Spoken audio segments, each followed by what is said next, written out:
नमस्कार सम्पूर्णमा म सुदूरपश्चिम प्रदेशको कैलाली जिल्लामा अवस्थित धनगढी उपमहानगरपालिकामा रहेको श्री त्रिभुवन माध्यमिक विद्यालयमा अध्ययनरत कक्षा 10 की छात्रा तुलसी एड।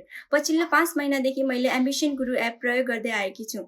5 महिनाको अनुभवमा मैले थुप्रै कुरा जान्न सिक्न पाएँ। एम्बिसन गुरु एपले विगत केही वर्षदेखि कक्षा 10 मा अध्ययन गर्ने विद्यार्थीहरूलाई निशुल्क रूपमा कक्षा सञ्चालन गर्दै आएको रहेछ। एम्बिसन गुरु एप मार्फत हामीले दैनिक रूपमा लाइभ क्लासेसहरू हेर्न सक्छौँ, जसमा वेल क्वालिफाइड टिचर्सहरूको समूह रहेको छ। त्यसका साथसाथै बेस्ट फिचर भनेको डिस्कसन फोरम, जसमा हामीले आफूलाई नआएको कुरा आफ्नो साथीहरू बीच छलफल गर्न सक्छौँ। त्यस्तै सेल्फ स्टडीको क्रममा हामीलाई कुनै कुरा आएन अथवा टिचर्सहरूसँग डाइरेक्ट कन्ट्याक्ट गर्नु पर्यो भने हामीले आस्क गुरु सेक्सनको समेत फिचर्स रहेको छ। त्यसका साथसाथै विद्यार्थीहरूको पढाइको मूल्याङ्कन गर्दै हरेक हप्ताको शनिबार मक टेस्टहरू हुने गर्छ।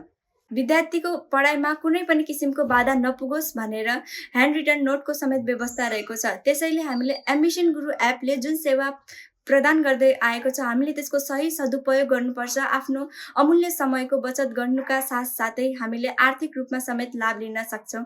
धन्यवाद।